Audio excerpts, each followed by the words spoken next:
Hello, animation fans, and welcome to another iAnimate podcast. I'm your host, Larry Vasquez, and you're listening to episode 51. In this episode, we have senior animator for Riot Games, Jason Schum, who's also one of our games instructors. Jason's currently working on League of Legends over at Riot Games, and before that, he was at Ready at Dawn, where he worked on The Order 1886. He's also worked on such titles as Mercenaries 1 and 2, Star Wars Clone Wars, and Medal of Honor. He's also worked at such studios as Blur, EA, and Pandemic Studios. So I'm really looking forward to speaking with him about his career, working both in games, cinematics, and TV. So let's bring him on.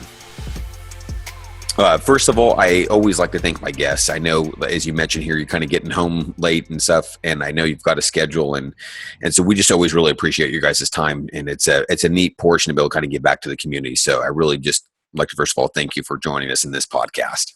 Oh yeah, no problem. I'm definitely happy to be on, and I'm actually a big fan of the podcast. So awesome, very cool. All right, I always like to kind of get a little bit of history. If you don't mind, kind of jumping into maybe how you got into the industry. Did you always want to animate? Maybe how you got trained, and maybe your first kind of gigs. Yeah, I'm originally from Canada and born and raised up there, and I wasn't one of those types of I wasn't one of those types of people that the animation bug bit me very early. I kind of fell into it later. I was more of I was definitely artsy and did a lot of drawing and painting and stuff like that. But I was kind of steered towards the fine arts side a bit more because I think that's really all I knew. Like that's kind of what was in front of me. Gotcha. And I went to university. I'm actually from Saskatoon, Saskatchewan. Okay. And for all the people from Saskatchewan out there, a little shout out. Yeah, it's Central Canada. So I went to school out there, and because I was a good art student. It was like the one path that everybody told me to go to. So I just kind of listened, and it was like, hey, you should do fine arts, and so I went and tried to do fine arts, and I did a couple of years in university, and I was I was okay, but I remember the point where I realized that it wasn't really going to pan out for me was I was really good friends with a senior, and he was about to graduate, and he was like the rock star of our program. Like he had gallery shows, and he was just like, he had his own style already, and he could fill our school gallery with like 40 paintings, and I was basically like, hey, he was kind of like a hero of mine at the school, and I was like, what do you, what's the plans, when you graduate?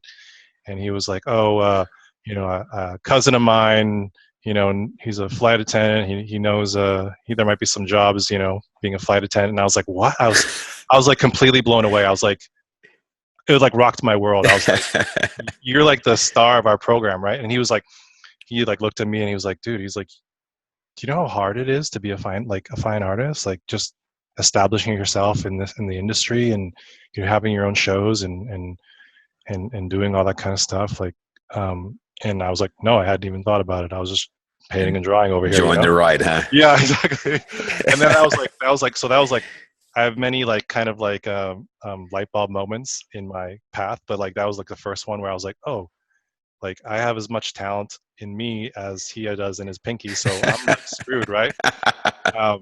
So I started to kind of branch out a bit, and luckily this is one of those things that just kind of happens, right? Like I had an uncle whose really good friend worked at an animation studio, and this is in Vancouver, out in BC.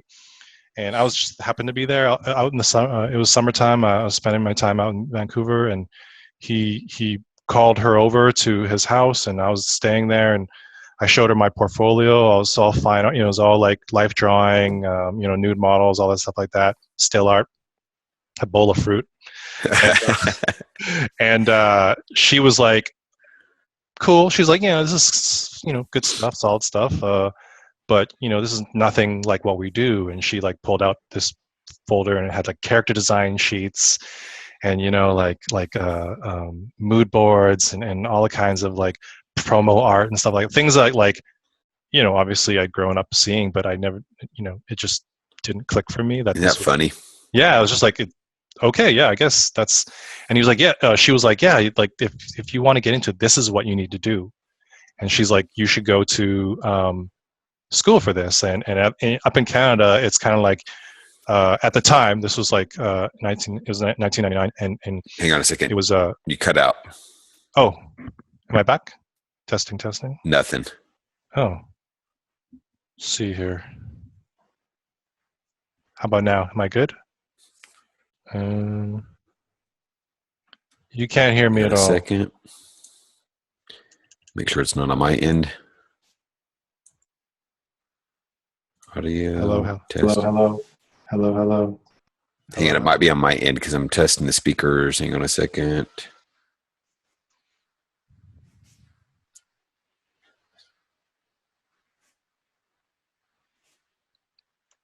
You there? Yep, I'm here. Dude, that was crazy. I don't know why it changed or what happened. Oh.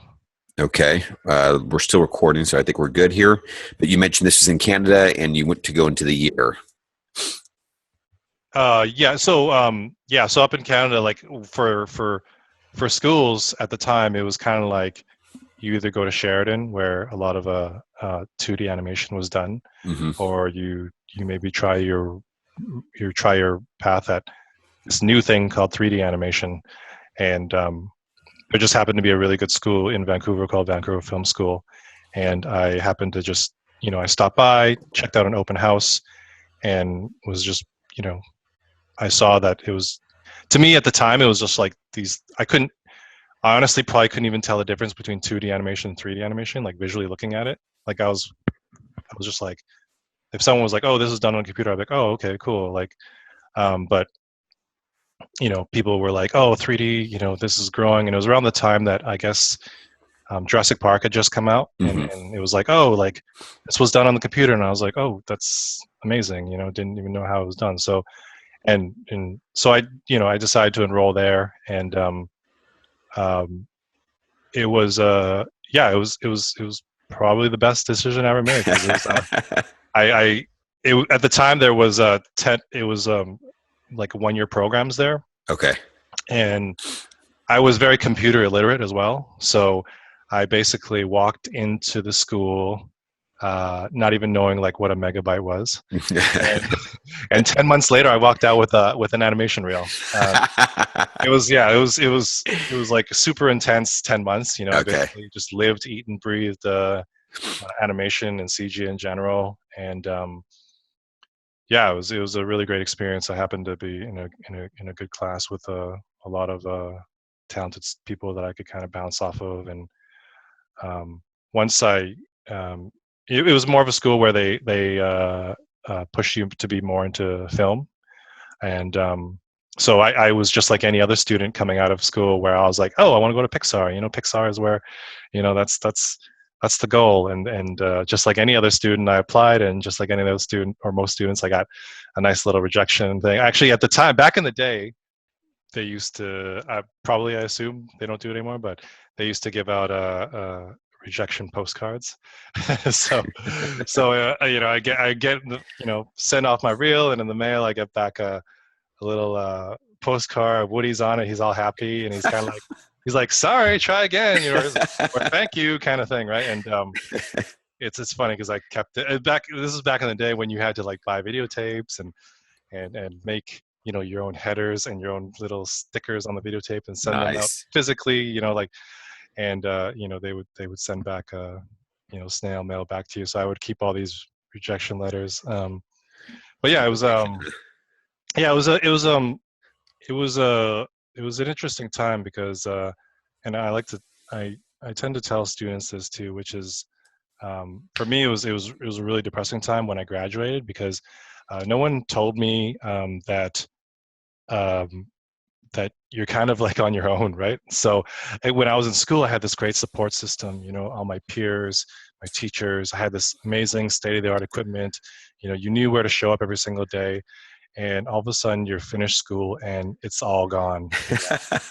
and if I was like in that situation again, I'd be like telling people, I'd be like, hey, like, this is what's, it's almost like these are the stages you will go through when you graduate. You know, you Uh-huh. go through like maybe a little bit of sadness and or happiness that you're done, and but then the real world sets in, and you got student loans and all stuff like that. And no one really kind of like told me that. I guess I could have figured it out on my own. But when I graduated, I wasn't one of the lucky ones that kind of like, not lucky, but like fortunate ones that was like, you get a job even before you're done school, which happened to some classmates. I was sending out reels. I probably sent out like 150 reels, Wow. and didn't get any responses, like just rejection letters, right? Uh-huh.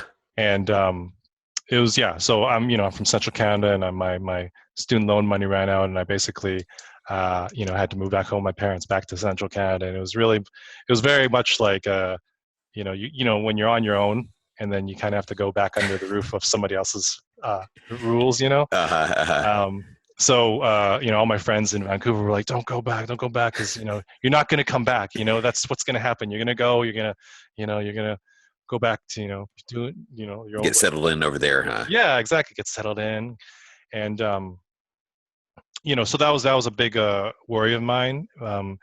And fortunately, when I went back home, there just happened to be like a 3D school that was popping up in my city, and they were like the first 3D school in that area, and they needed instructors, right? Mm. So here I am, freshly graduated, and all of a sudden I'm teaching other students, and it turned out to be like it was a kind of a TA position, but it turned out that the instructor was just basically reading from a textbook. Wow. So he was reading the lesson plan to the students, and even with my limited knowledge of like 1 year of experience, I knew more. So I basically kind of just took the reins and started teaching. But the great thing about it was that they had pretty good computers there. So I actually continued to work on my animation, and I spent 4 months there, 4 to 5 months there, teaching, but just basically just continuing to do what I was doing in school, which is just grind, right? Just day in, day out. Yeah, yeah. Put the hours in, and I could see a steady improvement in my animation. And it's really interesting when I also tell students is when you take that support system away, it really kind of like forces you to sink or swim in a way. Very. Uh-huh. And for me, it was like very like the looming student loans and all that stuff like that. So yeah, I continued to work, and then and another round of demo reels went out, and this time with newer work, like 2 or 3 new pieces, and I actually got so the new batch went out, and I actually got a call back from this place called Volition in Illinois. Okay. Yeah, yeah. And they went on to make like Saints Row and Red Faction and games like that, right? Mortal Kombat, right? No, that's NetherRealm, I think. Okay. Okay. It was the same area. I mean, Same. Okay, in the Illinois area, right? Yeah, yeah. Okay, maybe I'm getting too mixed up. But they were the smaller studio, and they were working in games, and I mean, honestly, I hadn't like games was something that I didn't even fully learn in school. Like there was no fleshed out game program to kind of teach you how to like be more of a game developer. Like we have at iAnimate. Exactly. Like, yeah, like students now, it's like you can find that stuff, right? And back then it wasn't really a thing. And but fortunately, I there was a lead animator there. Shout out to Tim Borelli, my first lead, and he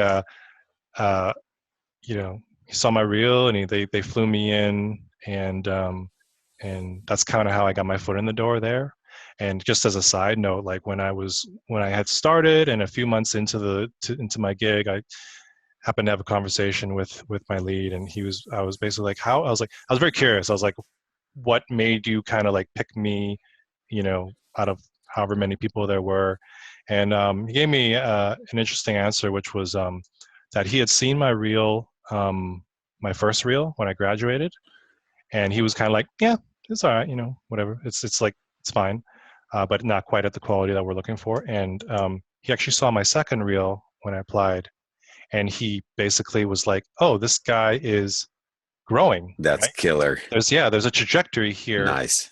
And so that's what I like. I being someone who's experienced that, I also tell my students as well, like people see that, like when I'm looking at reels online, and then I see something and I'm like, yeah, I mean, I remember I remember names and stuff like that. So if like a year passes and I see work again and I see improvement, like that kind of stuff sticks with me. And Nice. I'm sure I'm not the only one. It sticks with people that are, looking for animators and stuff like that. So people recognize that kind of improvement, and especially, I run into a lot of people that don't want to post their work online because it's like, oh, it's not ready yet. I'm not ready. I'm not ready. It's like, well, you're not. You may never be ready, or in your head you may never be ready, right? So it's like, Hmm. just kind of post it and add the context that it's like, work in progress. It's a student assignment, blah blah blah, and then people will, people that follow will kind of see the growth there. That's cool. Yeah, so that was kind of my first experience, and I spent a year out in Volition, and having not really, I was definitely a gamer growing up, but it didn't occur to me that like I would, that making games or whatever. It was always like Hollywood, kind of thing. So Yeah. um, yeah, I mean, once I started making games, I was like, I really got into it, and Mm. I realized that there was more to it. Like it was just so many moving parts, and that's kind of even to this day why I love doing it. It's just like that collaboration feel. So I totally kind of fell in love with it, and got into there. I spent a year out there, and I after a year I moved out to LA, and worked at Pandemic Studios, where I worked on games like Mercenaries and Saboteur,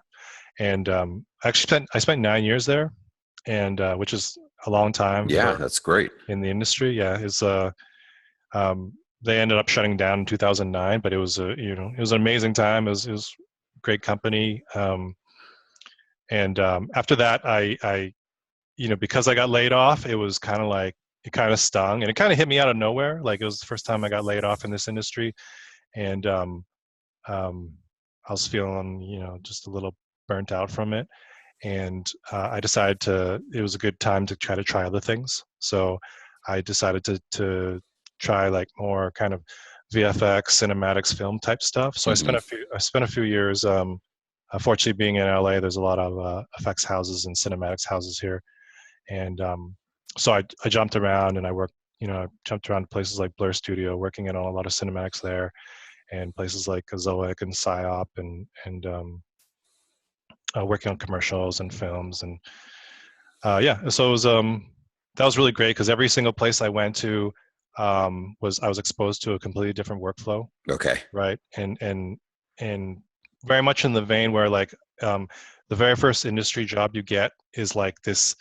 They say that's your second education, which it totally is. It's like school times 10, right? The first job you get, you're thrown in, and you have to, all the things that you hadn't paid attention to, like file naming conventions and best practices and stuff like that. All of a sudden, it matters, right? Everything Uh-huh. matters.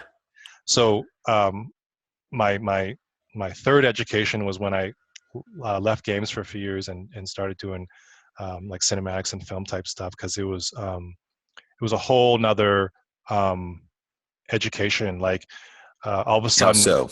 well, all of a sudden it wasn't like when you're working in games, it's like I said, super collaborative, and everybody speaks the same language to a certain extent, right? So it's like you'll be working on a system and be like, hey, like the camera in God of War, that moment in God of War when you hit this cinematic, or they do this certain system in this other game, like that's what we're trying to create. And you're like, oh yeah, everyone in the room kind of is like, oh yeah, like I get it, yeah, totally, yeah.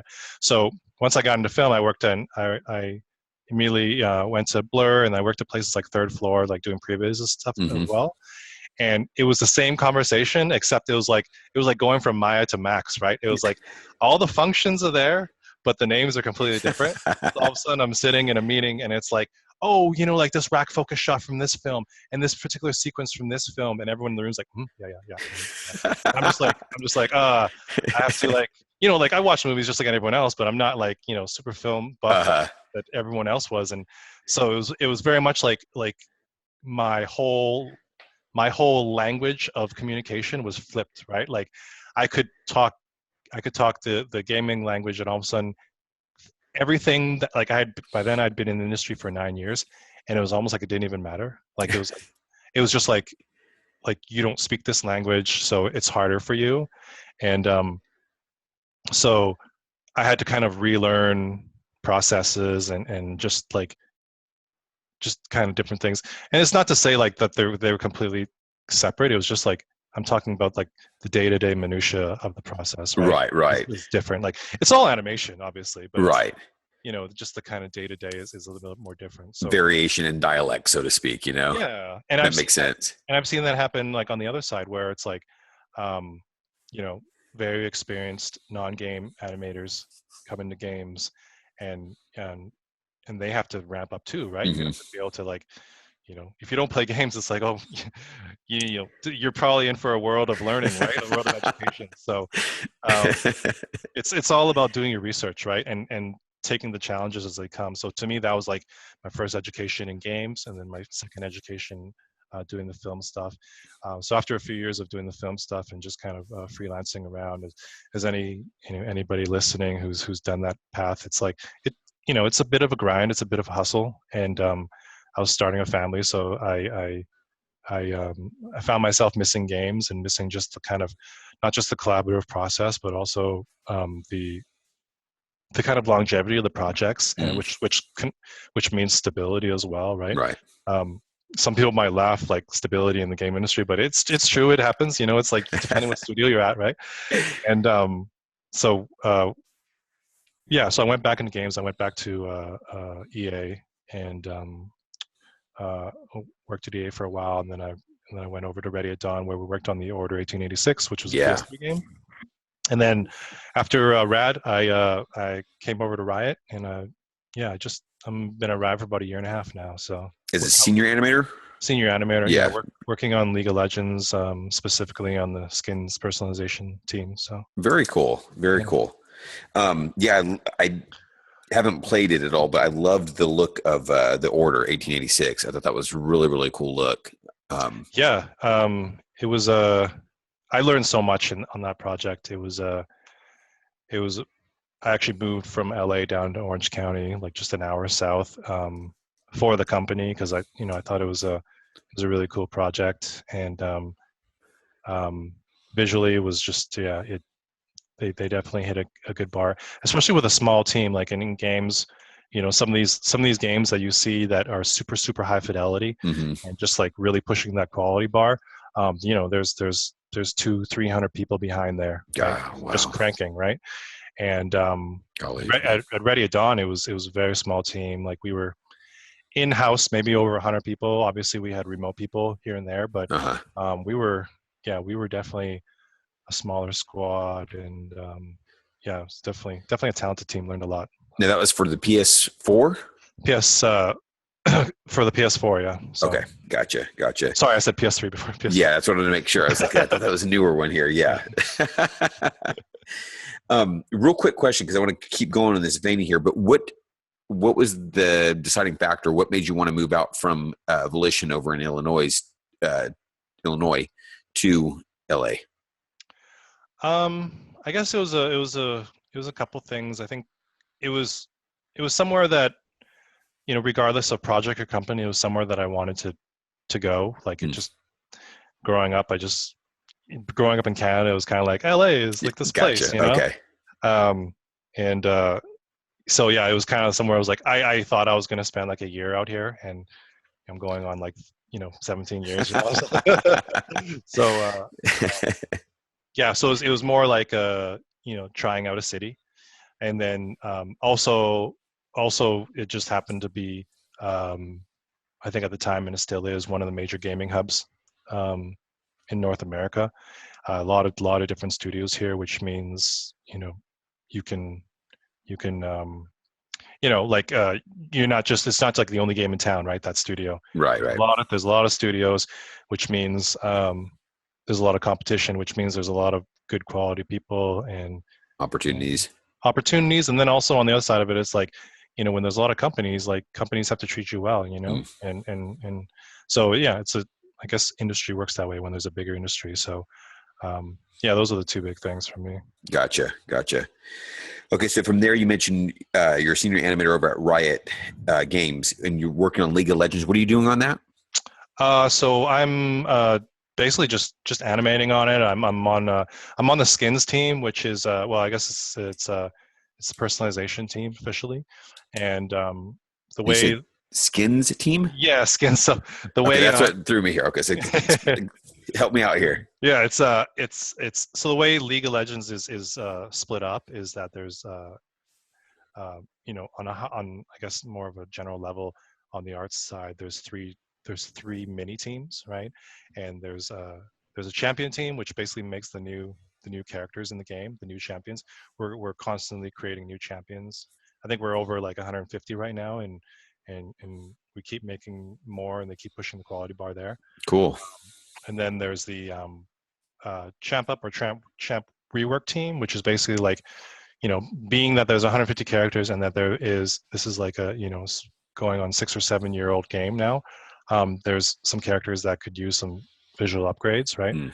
And so they tackle that part of it where they take your favorite champion and they basically bring it into 2017 and make it like super awesome, right? Upgrade. And then yeah, exactly, the upgrade. And then there's a team that I'm on, which is skins, which is for every champion there is like there's different thematics to that champion. So you have a champion, and it was like it's kind of like, hey, how would this champion be in an alternate universe, right? So you have like this Viking champion, for example, and how would they be in like like in a Christmas setting or something like that, right? They got the Santa suit on or something like that, right? It's not always silly. Sometimes it's very serious and dark, and then sometimes it's more like just fun. Uh-huh. And every champion has many different skins, and I love working on that team because it's as far as variety goes, you're really going through a lot of champions. Like in the span of a year, you could probably work on like 10 champions if you're lucky, right? And just and that's cool because you get to work on different styles, right? Because 150 characters, there's just all variations. Yeah. There's quadruped creatures. There's like all different forms of females and males, and all different kinds of stuff. So it's good variety to working on it. So Very cool. Now, as a senior animator, what demands are put upon you that may be different? Is there anything? Yeah, I think what maybe separates kind of that senior title role specifically at Riot, probably in most companies, is that traditionally senior animators in the game industry are looked upon to basically set a certain quality bar, right? And it's no different at Riot. There's definitely, as a senior, you should be pushing the quality and really establishing that look.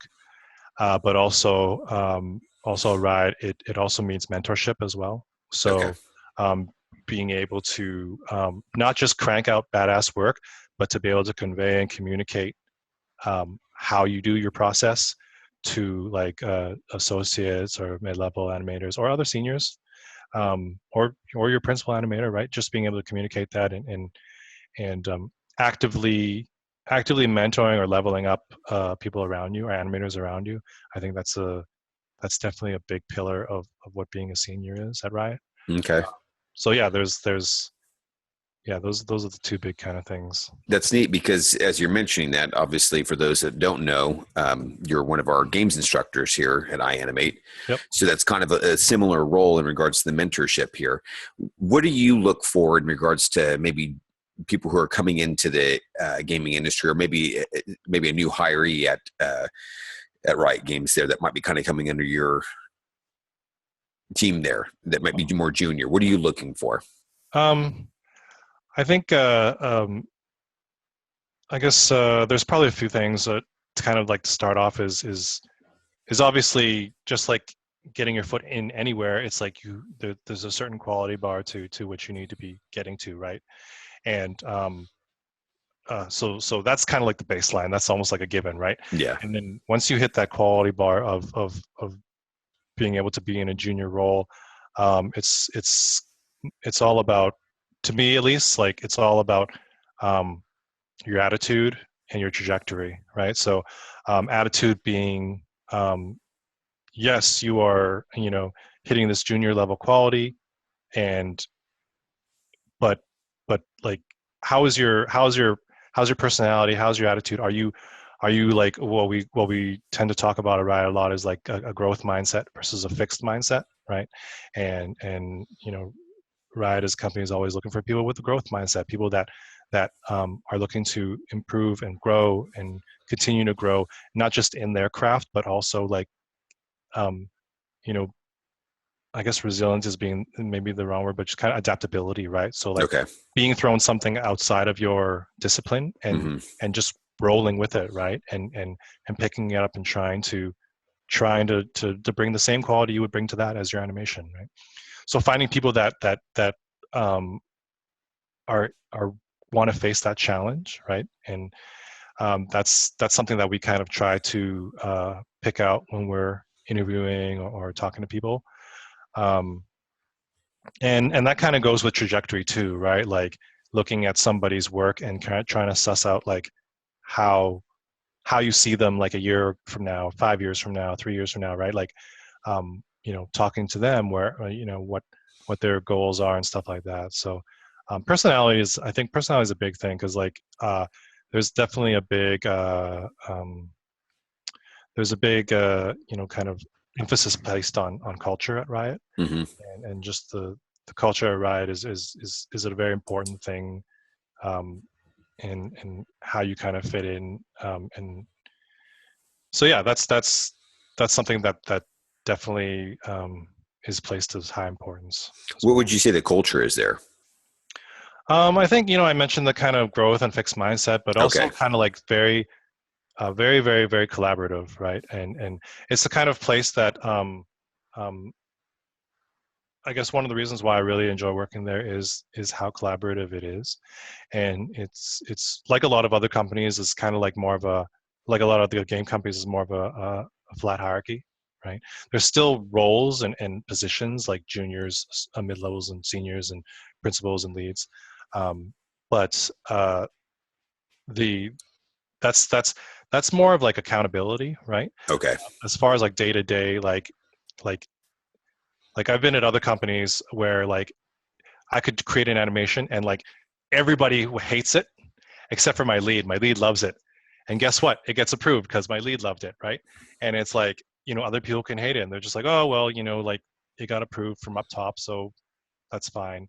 And that kind of thing doesn't really fly at a place like Riot, and I'm sure at a lot of other companies it's the same kind of thing, where anybody, regardless of title or role, is free to, not just free to, but expected to give the feedback. That's cool. If you're not feeling it, don't just like sit there and like, Yeah. like if you're not feeling it, it's like, it's your job to like give that feedback. And it's yeah, it's really interesting, because when I first got there, we don't actually have a lead animator on the team. Okay. So I was like, so who approves my animation? And some people were like, you do. And I was like, oh, okay. I was like, all right. But like as we got to talking, it was more like, it wasn't like the point they were trying to make is that like not one person does. Right? Okay. It's like your team, that the small team that you work on, you come to an alignment on the animation, right? That's awesome. You won't necessarily have like someone who's not an animator basically be like, oh, you need to push that foot 2 frames over and really watch your arc on that part, right? Like they won't come at you in animation terminology, but they'll come at you more from like a feeling perspective, Right. and like, does this match the character, right? And those are to me more important factors than craft notes like animation, right? Obviously animation is like, anybody who's gotten to the level of working at a studio is generally like, they can pump out professional work, like that's why they're there, right? Right. I think what kind of separates certain people is like how they're thinking about that final work, especially in games, right? Like you're not just trying to pump out the best animation you can, period, right? You're trying to pump out the best animation you can under certain restrictions and certain rules and certain in this particular universe, right? And if that means that you have to change it because it doesn't fit the character or doesn't fit gameplay specifications, then we are, what I tell my students a lot of times is like, I'm teaching you, animation skills and animation craft, but in our games program, it's like, everyone who enters a studio should really think of themselves as a game developer first, right? And being a game developer first is not necessarily being like, oh, I, busted out this badass animation. Too bad it's on this like terrible model. It's more like how do I make it like, how do I help this person make their model better? And but not being like do it yourself because you can't do it yourself. Right. It's this kind of ambiguous thing where it's like making each other better indirectly in a way. And that that generally means like kind of watching out for each other and giving that feedback, giving that hard feedback sometimes, right? So yeah, that's cool. Do you find that with that culture of expecting people to kind of give input, that it helps people receive critique easier? Yeah, I think the more feedback you give, it kind of like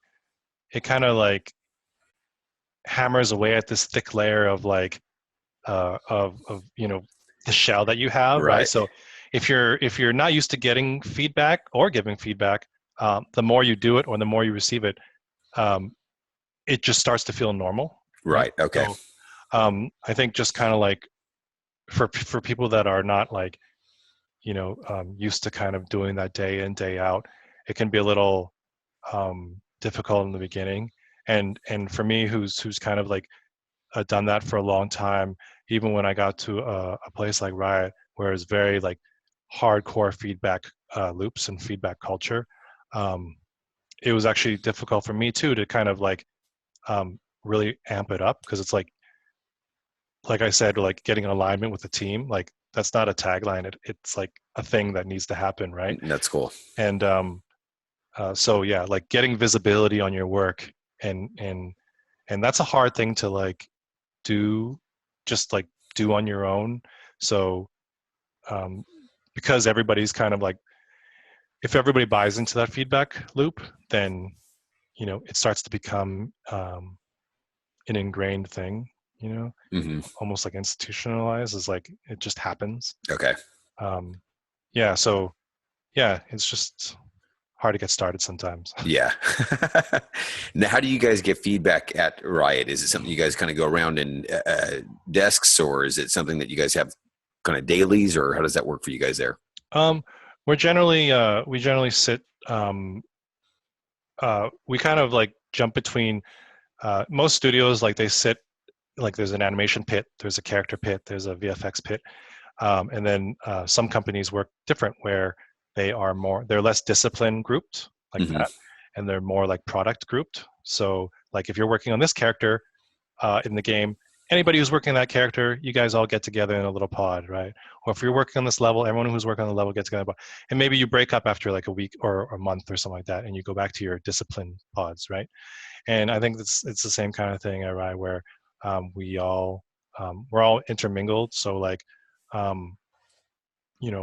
even if I turn around, there's like a couple character artists, and there's a VFX artist, and of course there's animators in the group too, but we're all working on the same character, so we have to collaborate more, which can sometimes you lose that tapping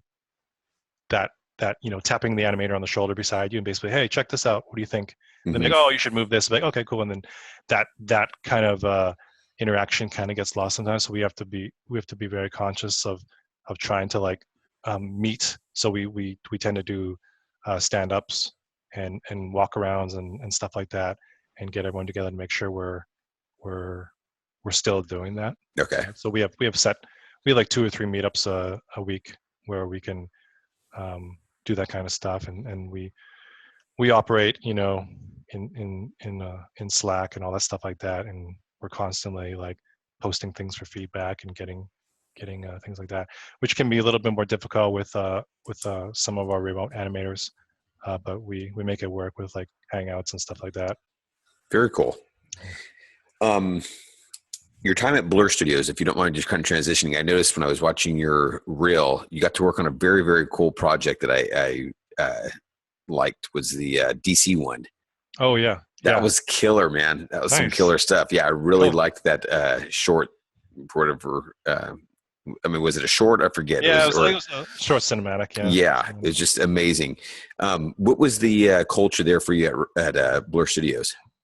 That was like that was an amazing time. Like it's like I had the first education game, second education in the film, and so this was kind of like the second education where, almost like a third education because it was like cinematics, specifically cinematics, right? Mm-hmm. And I had never worked in game cinematics before, and Blur definitely has its own very distinct culture.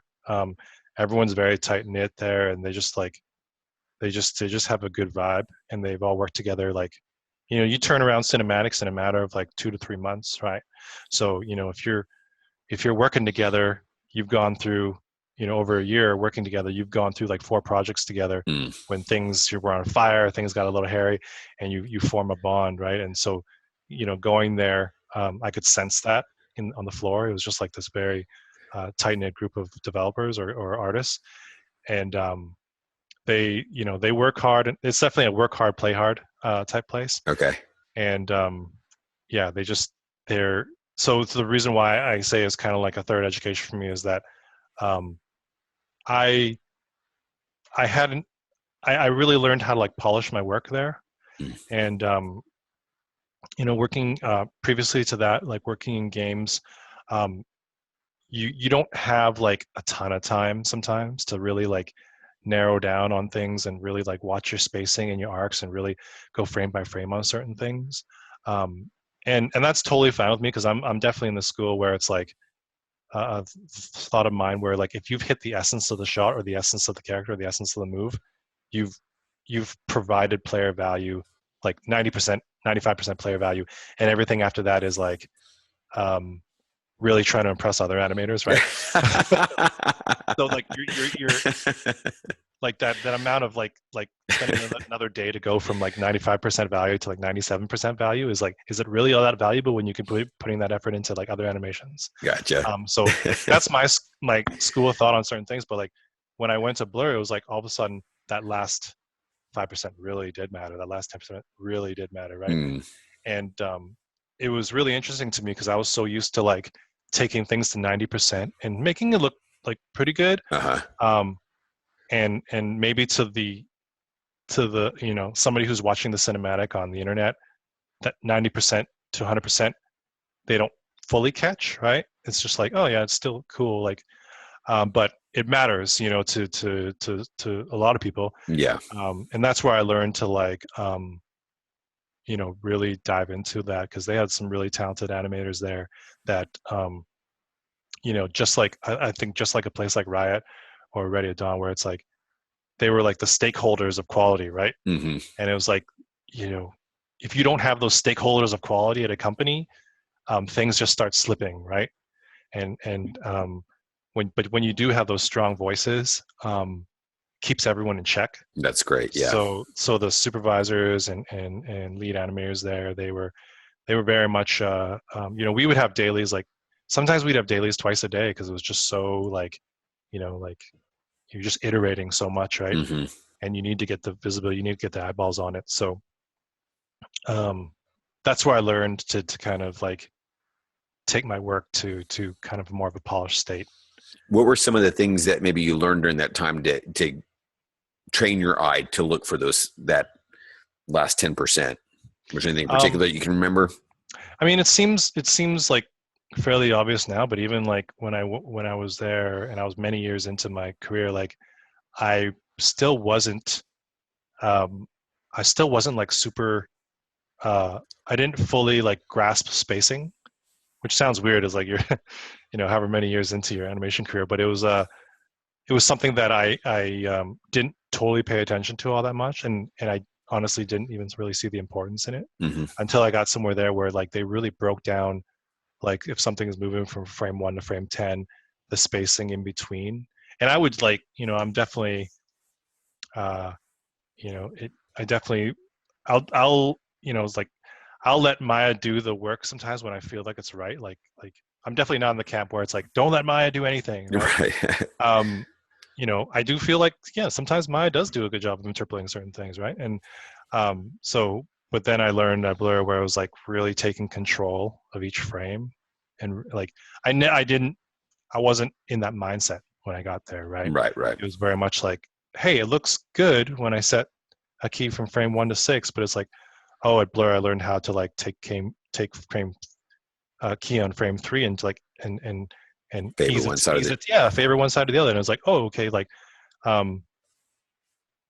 understood slow in, slow out, but like this takes it to a whole nother kind of like more of a granular level, right? And just really like just frame by framing through stuff, right? Because there would be people there that would like frame by frame through stuff, and they'd be like, Jason, and I'd be like, what? And then they like call me over. They'd be like, oh, like this foot is doing this, and I'm like, oh, I didn't even see that. And in my head, I'm like, does that matter? But I was like, when you do it, it feels good, right? Yeah. And it just, yeah. So it's funny because like before that, I used to look at really polished animation. I'd be like, that looks so clean. Like I don't even know where to begin to like make it look that clean. Mm-hmm. It almost looks like the animation's moving at 60 frames a second. That's how clean it looks, right? Mm-hmm. But it's actually moving at 30. It's like they have the same amount of frames as you do. But yeah, just kind of like, sounds basic, but just tracking arcs and watching your spacing is like, actually doing it. Like I would do it on like, like my main controls, but like doing it on like, a lot of different controls, your extremities, your arms and legs, and just it's granular, but it makes a difference. Yeah. Well, that's why I guess I ask. I mean, like I said, I know this was some time back here, but sometimes when you don't know what you're looking for, you don't know what you don't know. So it's always neat to see for our hearers to look for those things now and such. Yeah. Now you mentioned Blur was a very tight knit group. Did you find it difficult to kind of maneuver in, or were they very accepting for new artists? I think it was definitely an accepting studio. It's one of those places where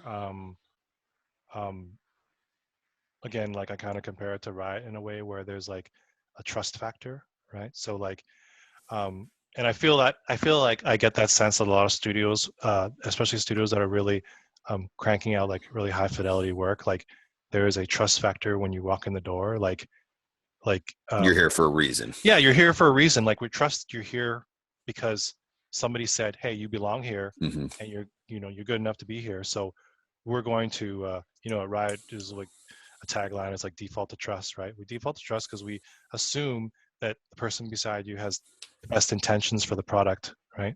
So that way you don't be like, oh, like what are you doing, like blah blah blah, stuff like that.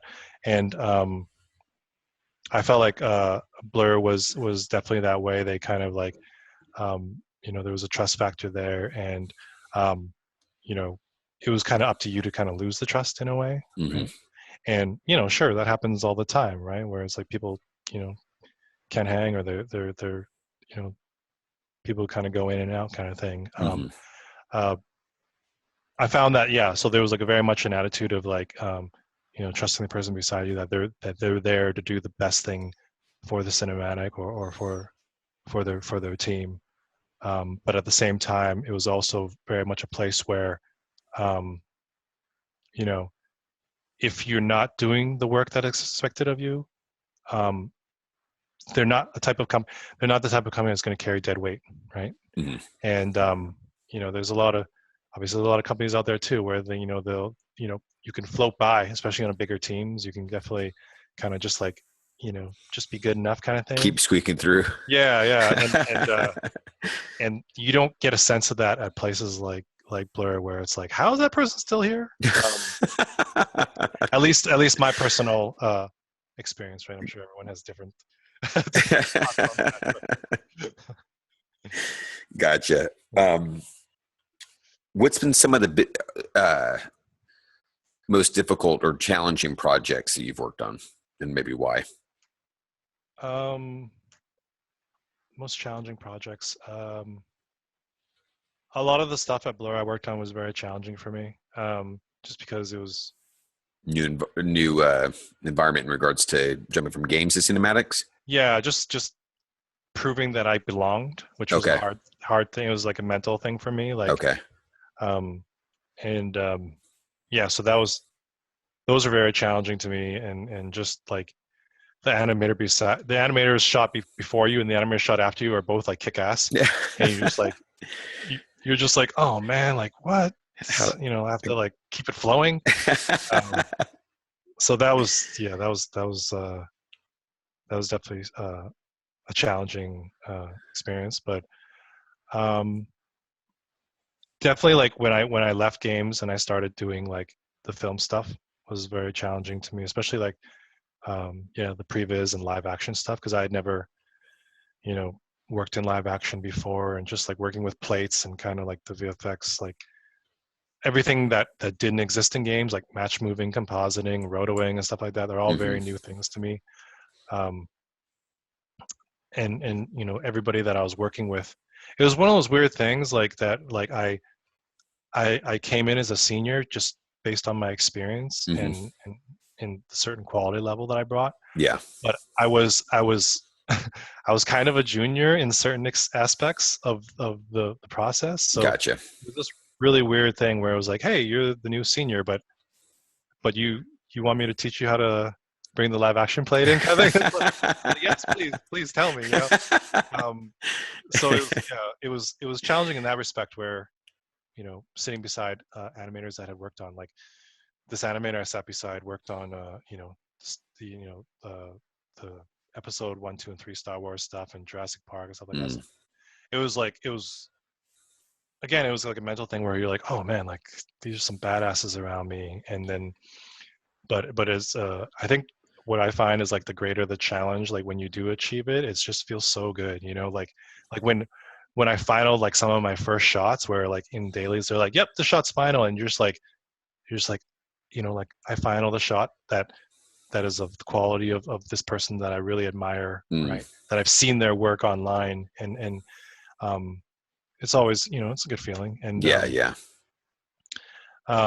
I have to say that, like, just recent times, like going to Riot was challenging, continues to challenge me to this day. But like when I first got there, it was a very challenging time, because I had come from Ready at Dawn, which was like the furthest end of what different animation styles there were, right? The Order 1886 was like, we were shooting for like the realist of realism, right? And really trying to push that quality bar, and so my mindset was kind of like being in that state of sorry, my daughter just walked in. You got a visitor. Yeah. She takes priority. Yeah. She takes priority. So okay. Where was I? You're talking about from working at Ready at Dawn in regards to fidelity there. Yeah. And the transition. It was like we were trying to push a certain quality bar at Ready at Dawn, and even like to the point where like we would have things like a real time physics ball in the scene, which I thought was brilliant when I got there. It was like I remember one time I did something like a jump, and my lead was like, oh, this looks kind of fast, you should probably check it against the physics ball. And I'm like, oh, what's that? And there was a scene where like real time weight of the physics ball falling, right? And it felt like slow motion, but then once I matched it up to the character, which also felt slow, but then once you play it, it feels real, right? So we were kind of like matching motion in that way, where it was like, hey, we were very careful to like not push certain things in terms of style, right? Okay. Or in terms of timing, I guess I should say. And then going to Riot, where it was like smear frames and like literally moving from one place to the next over one frame, and it's okay to do that. I still remember when I first got there, very first animation I did was like a laugh animation for a character. You can do these little emotes in the game where you'd like laugh and joke and taunt and stuff like that. And the laugh animation is probably like one of the most simplest animations in the game, where it's like very, like, you kind of like you kind of like do this kind of laugh. And I did the same thing that I did at Ready at Dawn. I was like, okay, I grabbed my GoPro, I got my iPhone, and I went and shot some reference of me laughing. And I put it on this character, this like, it was Mecha Scion, this like huge robotic Optimus Prime type character. And I had him laughing. It was like this nice fluid like laugh, right? Hands in the air, like head thrown back. And I remember showing it in the dailies, and I was all like, and I was kind of like, I was like, all right, this is my first animation. I just reference, check it out, give me some notes, just whatever you want. And I played it, and it was very much like that sinking feeling as it continued to loop each time. And it was like the silence every time it looped.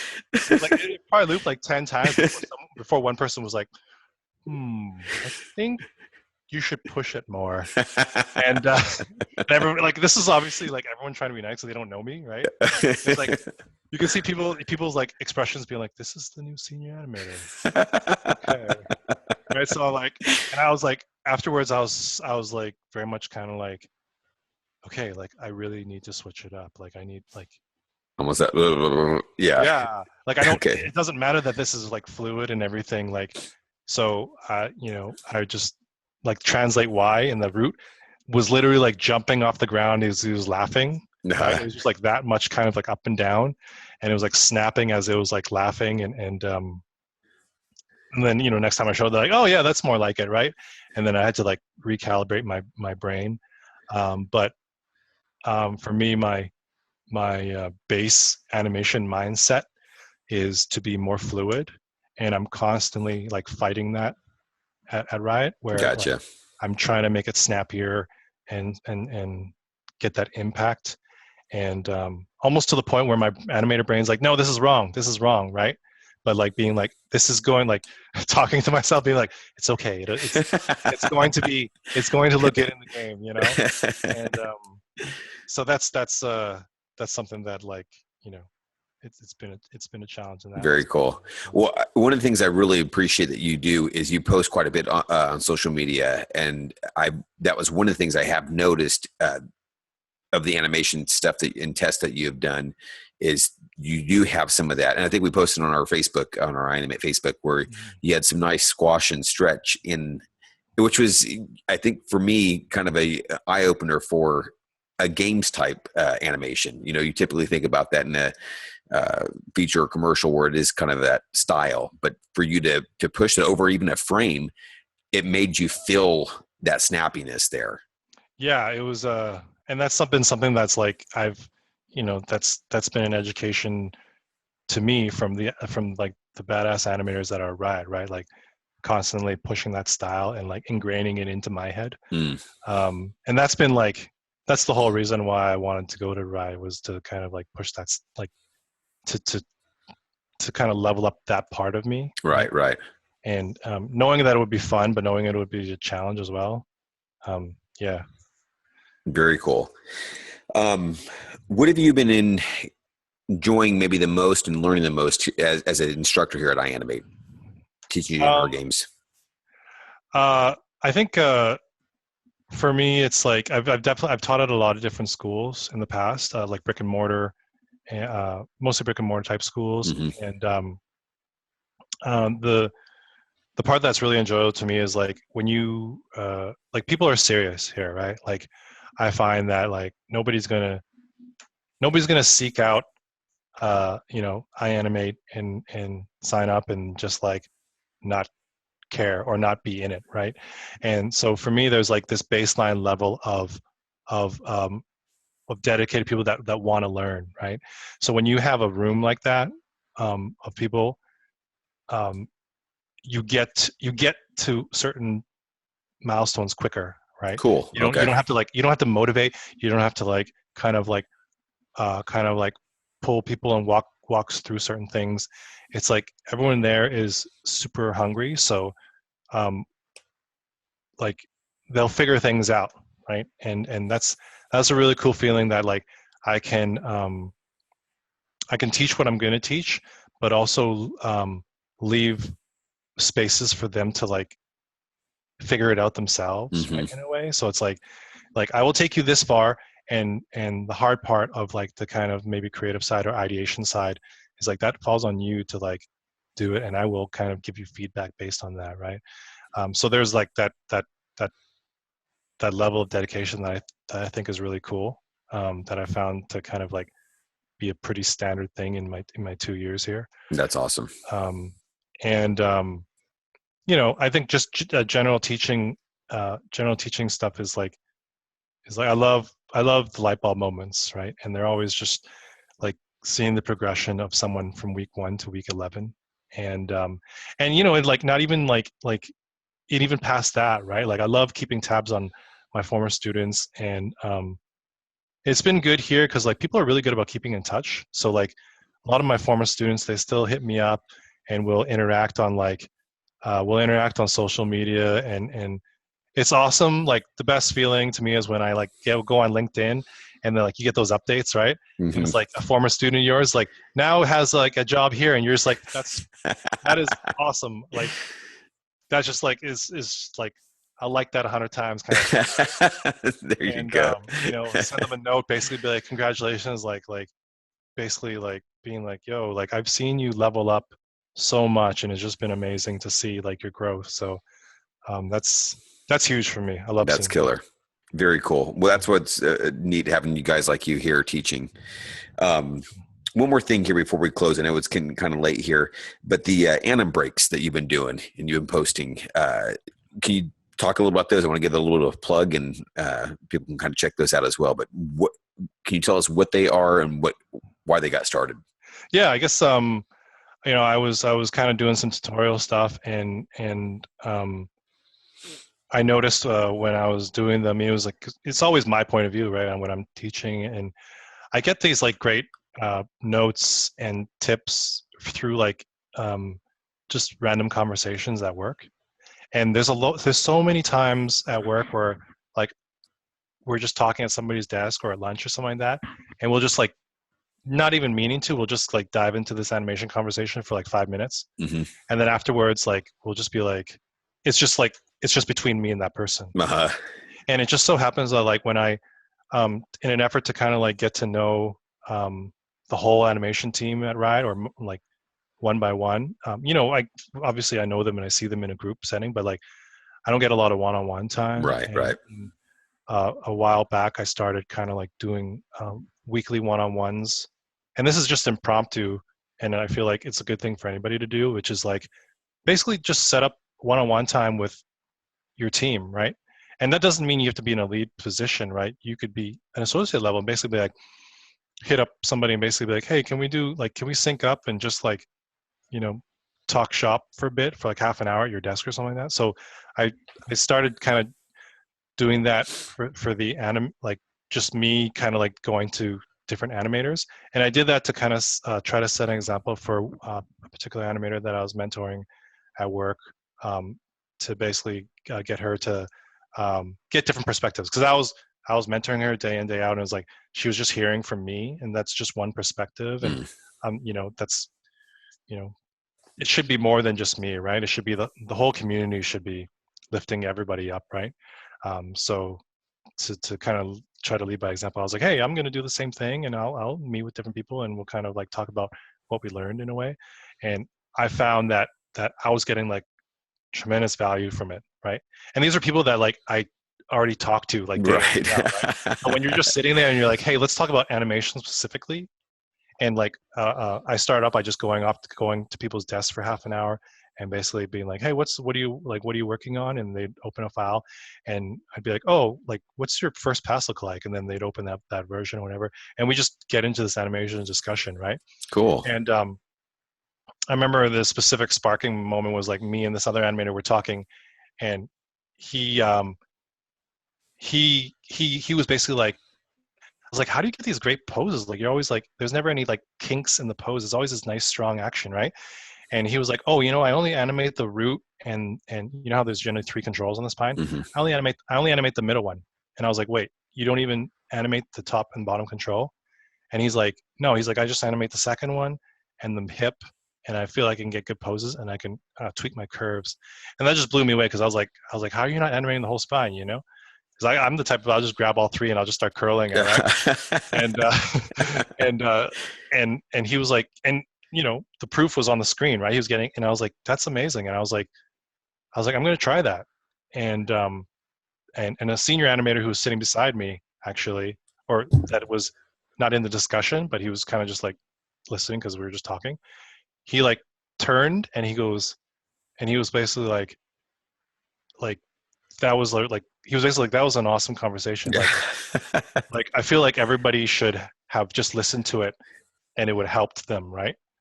And I was like, everyone should listen to this, you know, like everyone should, like, so for me, when I do the Anim Break interviews, like I treat it as like there's a third animator in the room, right? And we're just being very casual, right? And I ask the questions that I always wish I could ask, right?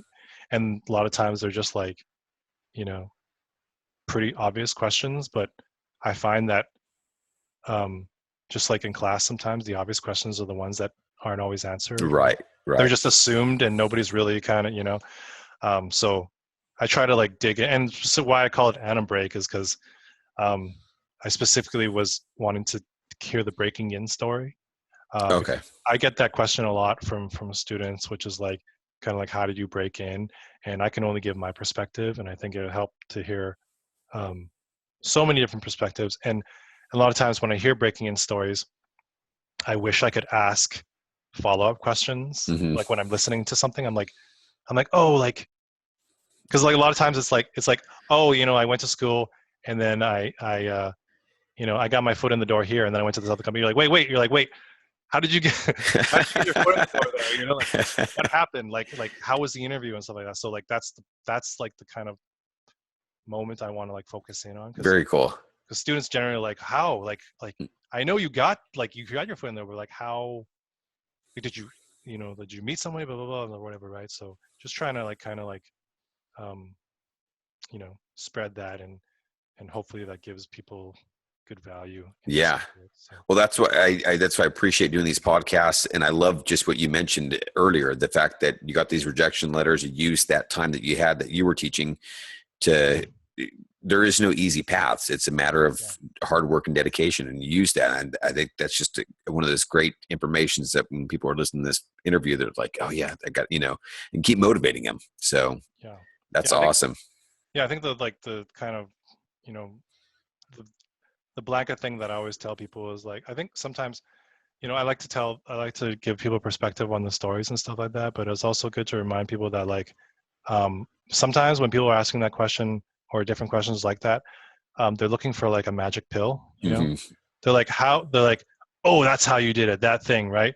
And like, but in reality, it's like the reason why, like, everybody has their kind of breaking in point, but there is no breaking in point without those like thousands of hours spent working, right? Yep. And it's easy to basically be like, listen to somebody talk and basically be like, oh yeah, like all I need to do is just do that, right? Like hit up this person at this mixer or hit up this person online. But it's like, well, yeah, that's under the assumption that you've put in like thousands of hours, right? Like, there's no escaping. Like every single person I know in this industry, animator or not, like they put in the hours, right? They didn't just do student assignments and then submit that and get a job kind of thing, right? Right. So very cool. Well, we'll put a plug in that. I know you do them via Facebook, right? Yeah. So I do it through Facebook Live, and the main reason is to get the real-time comments. So we take viewer questions while we're talking, and I might look into that for some of these podcasts. I've been kind of tinkering that in my head to see how that would work. Yeah, you should, it's definitely worth a try because it's you get these things where after the fact, you see the questions or that in the comments, and you're like, oh, I guess I could have touched on that. Right. But when it happens real time, it's a cool it's a cool thing, I think. So. All right. We'll keep show notes in there. I know you've done it on Facebook, but also you have a YouTube for that, so we'll get that and put that in the notes.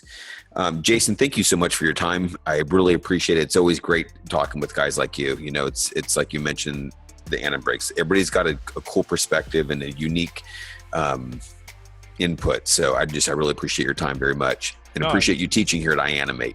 Yeah, no, it's iAnimate's great. I've been like, I can't believe 2 years has flown by. And it's amazing seeing like people in the industry now and stuff like that. So Sweet. Yeah, I love the podcast you do too. I mean, your stuff has definitely inspired Anim Break and all stuff like that. So very cool. Awesome. Well, thank you very much.